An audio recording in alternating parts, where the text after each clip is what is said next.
everyone. Thanks for tuning in to another episode of Getting Down to Business. I'm Ashley Curtis, Assistant Director for the Bishop Center for Ethical Leadership. And I'm Jill Brown, Academic and Career Advisor with the Mooma College of Business. On today's show, we are going to talk about money, specifically in the form of scholarships, and basically some tips for how to apply, types of scholarships, as well as how to make your application so that you can receive those funds. Yep, I am so excited for today's guest. So today we have with us Amy Thomas, who is the Associate Director of Constituent Relations with University Advancement. And let me tell you, Amy is a wealth of knowledge. Amy oversees the scholarship application process on the USF St. Petersburg campus. Amy, welcome to the show. Hi, thank you so much for having me. Yeah, how long have you been at the university? At the university, I've been here 9 years. Okay, that's in this particular department, 3 years. Awesome. Yeah, so wealth of knowledge, yes. Yeah. 9 years. Now, we just gave our guests a little bit of background on your experience here at USF, but we'd like them to get to know you better personally. So we have a 5-second game that we play with all of our guests. So how it works is we have 3 categories. You'll have 5 seconds to answer. So I'm going to draw a card from our deck. And then as soon as I draw, Jill's telling me right here. Well, just to make sure we don't pick one we've already asked. It's true. Oh, okay. So I'll Putting pull me on the spot right away. Yeah, Perfect. Exactly. I'll pull this card right here. After I read the question, Jill will begin your timer and your 5 seconds. Okay. Are you ready? No pressure. Have we had enough coffee? Let's hope. Okay, We'll and you find out. get to ask us, put us on the spot. Okay. All right, here we go. Perfect. Let's do it. Got a good one? We'll find out. We'll see. Oh, God. Well, don't. Okay. I always want to make it, not too difficult. Okay. There's some crazy ones out there. Are you ready? Yeah. Okay. Name 3 foreign languages taught in high school. Ooh. French, Spanish, and Latin. Definitely. That was a good one. Nice work. I wish we had that. I don't know about Latin. I was Do they always still like teach German, French, Spanish, German. Some schools, Russian. that? Right. I don't know about Latin these days. I mean, it's still useful in the medical. I meant to say Italian because my granddaughter's taking Italian. Nice. But it came out Latin. Okay. All right. I love it. All right, our My turn, turn. our turn. Now it's our turn. I will continue to do Alright. the timer. So I just pick any of these. Yeah. And Yeah. ask you. Yeah. All right. Ooh. Oh, gosh. Oh, boy. I'm not ready. I'm not ready. This one seems hard. I wouldn't be able to do this. Great. Name 3 blonde actresses. Reese Witherspoon, Cameron Gwyneth Diaz. Paltrow. Oh, good job. Boom. Wow. This is All where having 2 people is. Yeah. 2 Definitely Netflix an addicts advantage. right here. I Great would work. say. You can tell we've been. All right. Now shall we get down to business? Yeah, let's get down Let's to do it. business. Okay. And I was just talking with a student yesterday. So I was telling her, I don't know how much money we give away every semester. And sometimes funds go unclaimed because we don't have enough applicants. Anyway, Right. I'm jumping ahead a tiny bit. But how much scholarship money does USF and the Mooma College of Business award? Is it by semester or yearly? So the awards are usually done on an annual basis, but split between fall and spring semesters. Okay. And the amount changes a little bit every year based on what we have available. Based on But donors, I yeah. do know that for the 23-24 academic year, we gave away over $11 million total as USF. Wow. And then from the Mooma College of Business specifically, it was over 1.2 million. Nice. So that's a lot of money. These are Yeah. all foundation scholarships that are made possible by donors that are very generous and want to help our students. Yeah, and it is clearly marked. If you just Google USF financial aid scholarships, you'll be taken to the page and then click on foundation. And that's where I Yes. usually, and we'll talk more about that too. Yes. Yep. So you started getting into this. So we offer a variety of scholarships. Can you share with us some of the different types of scholarships and fellowships that are available to our USF students? Well, there's literally hundreds of different types of scholarships available to all of different kinds of students. We have scholarships that are available for pretty much any student. So they're just really open eligibility. And then we have some that are much narrower. Mhm. They go down to like a certain major, a certain campus affiliation, special interest. And then we even have some special groups that require participation in partnerships, like our Black Leadership Network, Latino Scholarship Program, and our Women in Leadership and Philanthropy. Wonderful. Yeah, and they'll see those highlighted on the website too. Yes. Can you walk us through the application process and timeline so that students understand, how and when to apply? Yes. So it's an early application process. So actually, the time to apply is now. The applications have different deadlines. Different scholarships have different deadlines. Okay. But the process typically runs between December and May. Okay. But we have some with early deadlines that can be as early as January 31st. Okay. So we just want to encourage everyone to apply as early as possible so that you have the chance at the most scholarships available. The way to do it is to go to a site called WordSpring. We will provide you all of this information in the notes on the podcast. Yeah, where you can definitely. find the sites. Yep. But it's a very easy process. You'll just be asked to answer a number of general questions, and then the site will match you up to any scholarships that you're eligible for. So it's one application technically, right? Yes. Okay, it's still that way, For which all the different which scholarships was kind of a new innovation yes. to help qualify students. Like you said, match them up. Sorry, I wanted to jump in. Yes. No, that's great, because that was one of the things I was thinking in our last question is, if I'm a student, how do I know which ones I'm actually eligible for? That's Right. fantastic. Yeah, the site will tell you that. There's a dashboard on the WordSpring site that'll show you all the ones that you are eligible for. And then if there's any outstanding things that you need to add to your application for a particular scholarship. Some of them ask for additional information besides the general questions. Usually, most of them are going to ask for an essay and either a resume or a letter of recommendation to be added to. So the dashboard will just help you make sure that you've completed all of those things and Nice. and you've actually applied for the scholarship. I was just going to ask about I've seen some students shy away with, I think does the foundation require the FAFSA for some, or do they? Okay. And I do warn students, don't panic if you don't necessarily qualify for grants or loans, but they want to make sure that you are not eligible for that free money from the federal government first. Right. So the FAFSA, we encourage everyone to complete the FAFSA if you're able to. Yeah. Not everyone's eligible to complete the FAFSA, but if you can, you should complete it. That is just how the university is determining a student's financial need.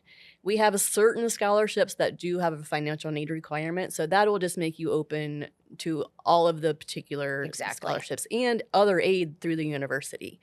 But we still have a number of scholarships that don't require financial needs. So don't let that scare you off from applying for scholarships. If you're FAFSA, if you think that it's going to say that you don't have financial need, it's okay. There's plenty of other scholarships out there that don't require it. Now, you and I have had several conversations over the last several years where we've been working together on scholarships around just general tips for success.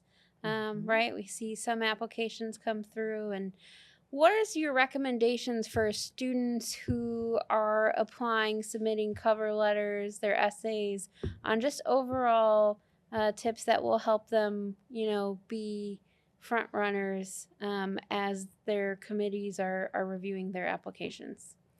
So I think it's a good idea to have your essay, at least a general essay, prepared ahead of time.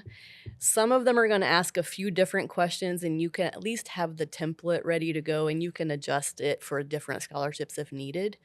But I would go ahead, get about a 500-word essay prepared, have someone look at it, give you any feedback on grammar, punctuation, things like that, because a committee most likely is going to be looking at that, and that's how you're going to be scored. The other thing I would do is get your resume ready, and same thing, have someone look at it, give you some feedback. That's us. Yeah, That's us. exactly. I mean, you we have have the perfect the resources right Yeah. here. exactly For those in things. LPH for students to access. The Bellini Center for Talent Development is right here with career coaches on hand to look at resumes and even help with the essay. Yep. Right?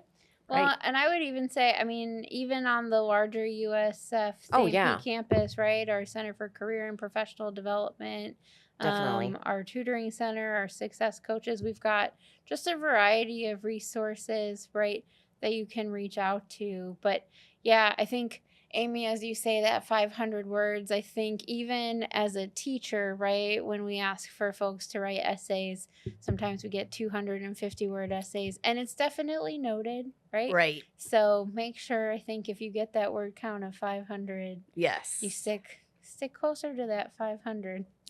And I can give you an example of a general essay question that we ask on a lot of ours. Yeah. Just so that's something you can kind of prepare in advance. Yeah. We ask to discuss your academic and professional goals and to include a brief discussion of the major factors that have shaped and influenced your pursuit of these goals. So it's pretty general, Yeah. but just something that shows the committee what you're going for. Like, why are you here? Right. And what are you doing to get to your end goal? It's not necessarily why should I get this scholarship? What makes me the Right. best candidate? Rather, what's your journey look like? Exactly. And I think that And the more should be detail, the better. Yeah. Like easy to some people tell. have some amazing stories, and yeah, those really stand out to a committee. Yeah, absolutely. I think that storytelling is huge. Yes. Yeah, absolutely. You mentioned letters of recommendation, I think, Ashley, in your question too. So I want to make sure we tap into that because I have a lot of students ask me, and I explain that I cannot, as an advisor, the committee is looking for faculty recommendations. Yes.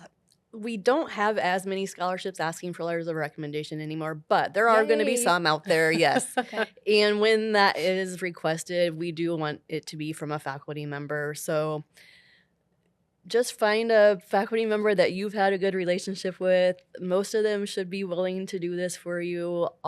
You will give them the information. They will upload it directly to the site. So they don't give it to you. If you can tell them that, so it's not awkward. Yeah. But yeah, the faculty member will upload the letter directly to the site.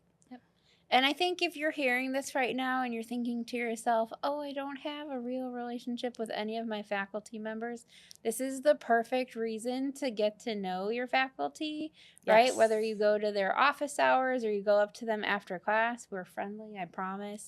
Right? We want our students to come and talk to us, but that's how you build the relationship, right? Absolutely. And you do want to have your resume and maybe even your essay to present to the faculty member. Great idea. Because then that helps them draft their cover letter or their letter of recommendation for you. So keep that in mind too, is that you don't just want to send a random blind email, but rather go during office hours, do a Microsoft Teams chat if you're online with the faculty.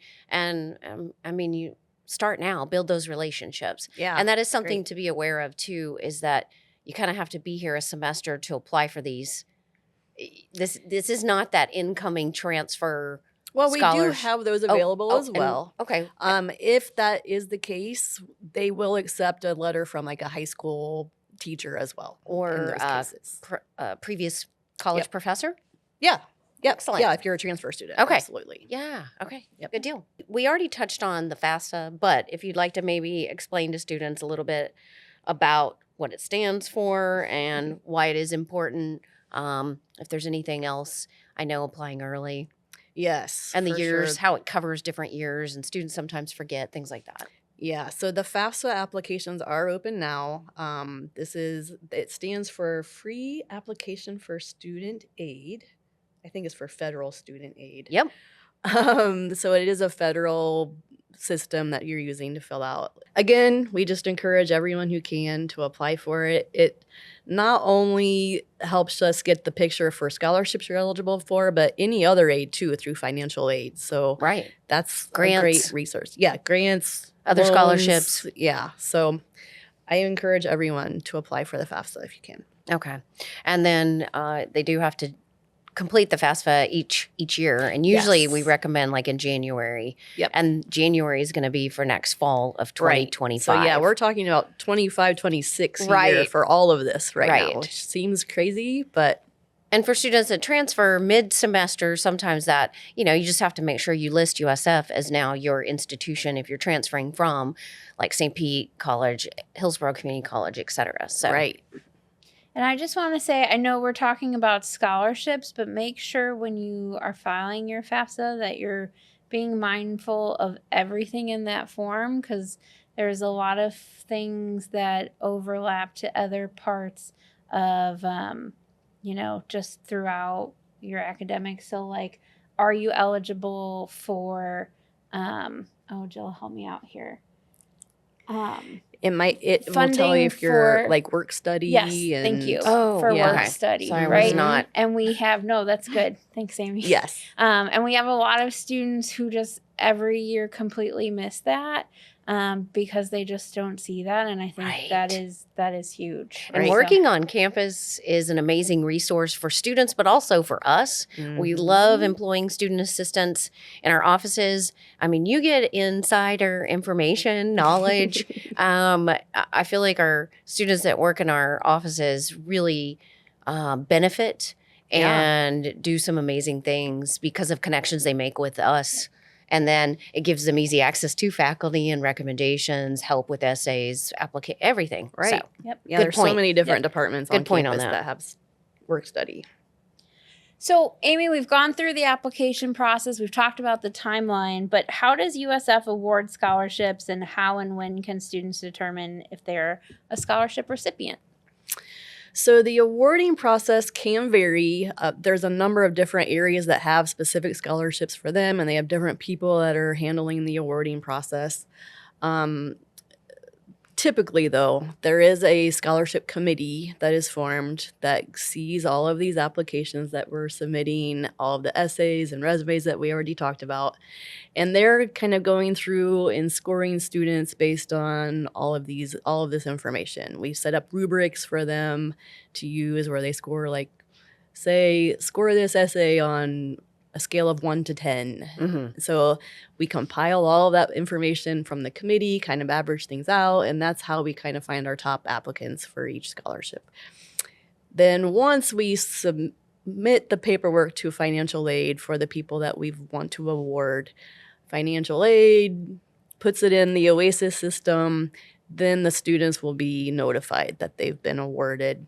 To the USF email, I assume. Yes. Check your emails. So please check Yes. your emails. USF email. USF email. Yes. They will be notified. Then there will be terms and conditions with the majority of the scholarships that the student will need to complete. Usually that's just requires going into OASIS, accepting your award, and then there will be a requirement most of the time to provide a thank you letter. And that thank you letter will go to the donors who have generously provided these funds. Yeah. And it's a great way to just thank them Yeah, and for connect with helping your- you pay for your tuition. Yeah. Yes.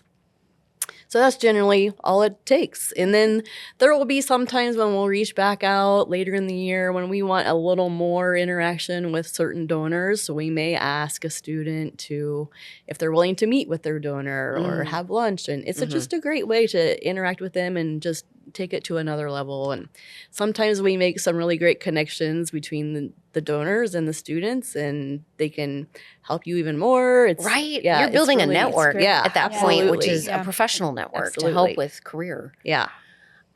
We used to offer or hold a reception, dinner, scholarship dinner. Do we still do anything like that, or does it more individualized? It's pretty individualized. Okay. The MUMA College of Business does have one that is for all campuses now. We I used to gotcha. have one specifically on St. Yeah. Pete. Since one USF, it's kind of moved in. That one's typically done on the Tampa campus, That's but our okay. students are always invited. Yeah. And yeah, that's a great way to celebrate everyone who's won. They invite the donors as well. So it's a great way to meet them there as well.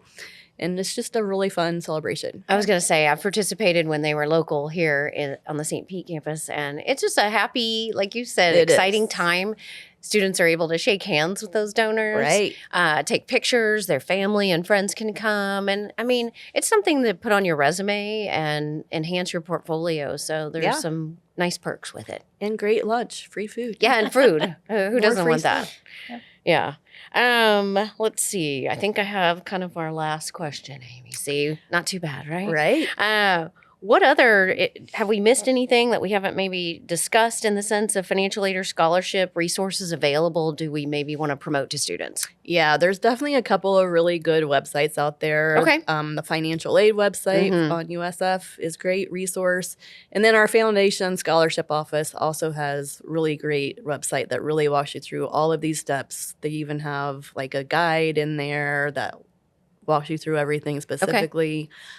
So we'll put all of that information out here for you. Yeah. I would also highly suggest following our scholarship office on Facebook and Instagram Okay. if you do these things. Heck yeah. Because they're always going to be giving out information about the deadlines and any new scholarships that might come up that weren't in the original process. There's always something on their site that they're promoting. So I would highly suggest following them so that you are always up to date on the most important things and deadlines. Yeah. Perfect. Yeah, we'll be sure to post that on our podcast channels. And I think you've given us several different ways in which they can get information. Is there any other, not platform per se, but either person or department that would be a good contact if they needed to reach out to someone if they had questions? Well, my office, if you're a St. Pete student, I'm always available to answer any questions.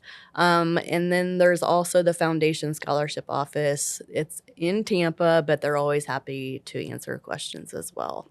And we can provide that information. Wonderful. And you can always start with your academic advisor as well. Mm-hmm. And we can direct you to the websites to get you started. And with a guide, Right. it should be hopefully painless. And then again, if you need some assistance, do not hesitate to contact the Bellini Center for Talent Development on either campus, St. Pete or Tampa. Yep. One last thing I wanted to mention, because I have this question. You don't have to be a full-time student to No. qualify. And I think No. that's important. I almost want to push it back into the front. But Right. I've told students, as long as you're part-time, again, there are different scholarships for different levels of Right. enrollment. Right. But part-time students can qualify. Yeah, absolutely. There are some that require full-time, but Right. a lot of them don't. Right. So just apply, see what you're eligible for. And I've had a lot of online accounting students receive scholarships, which is awesome, from Great. the Lynn Pippinger, some of the Yep. donors there within the Lynn Pippinger School of Accountancy. So fantastic. All right. That's it. That's a wrap. Thanks for tuning in to another episode of Getting Down to Business. Check us out on YouTube, Spotify, and Apple. We'll see you next time.